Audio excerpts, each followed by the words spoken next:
За дэмжиж байна. Тэгээд цаг хугацаа жоохон алдсан.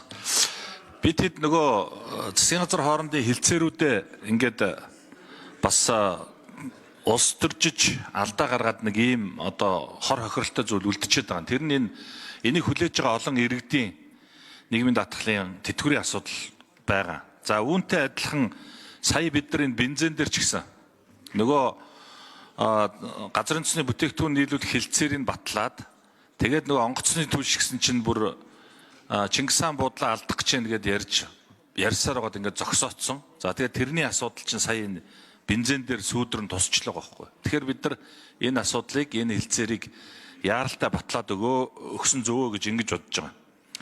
За энэ асуудалтай адилхан кейсүүдийг бол анх одоо Ардчилсан намаас сонгогдсон Ардчилсан намын одоо яг энэ салбарын сайд хийжсэн Содном зөндөө Эрдэнэ анх бас нэлээ ярьж исэн. Солонгос манай улсын одоо гадаад ажиллаж байгаа хүмүүсийн ихэнх нь ажилтдаг Солонгос улстай энэ хилцээрийг маш амжилттай хийж чадаад энэ хилцээр хэрэгжиж явж байгаа. Тэгэхээр цаашдаа Монгол хүн ажиллаж байгаа бүх улсуудад энэ хилцээрээ хийцэн зөвөө гэж ингэж ойлгох хэрэгтэй. Яагаад гэвэл энэ өөрөө хүмүүсийн одоо ахмад насандаа хүрээд тэтгэвртэй болох үед нь шаардлагадах маш чухал асуудал учраас энийг яаралтай шийдэх ёстой байгаа. За энэ одоо хилцээр засгийн газар хоорондын хилцээр учраас бид нар өмнө нь бол 64 буюу одоо 64-өөс дээш гишүүнээр ингээд одоо хилцэх дэмжих ёстой байж байгаад ингээд унтчихсан өнөөс хойш тодорхой хугацаа өнгөрсөн байна. За өнөөдөр бол энийг бид нар бол батлана гэж ингэж ойлгож байгаа.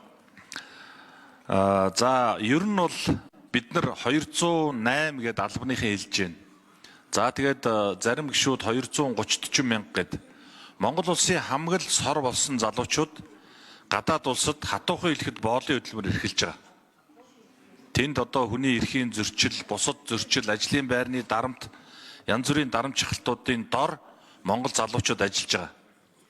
Монгол залуучууд тэнд одоо гайхалтгаар хэмжээнд одоо маш их ачаал авч, маш их ажлыг хийж амжуулж ажиллаж чаддаг. Тэгэхээр бид нар бол одоо энэ асуудлуудаа ялангуяа төсөв хилцэгдэж байгаа үед, нийгмийн даатгалын асуудал хилцэгдэж байгаа үед, цалин цавууны асуудал хилцэгдэж байгаа үед бид нар олигтойхон байж энэ залуучуудаа Монгол орондоо ажиллаж амьдрах нөхцөлийг нь бүрдүүлэх талд хэдүүлээ илүү их анхаарч ажиллах шаардлагатай байгаа гэдгийг бас энэ ташрамд хэлье. За баярлалаа.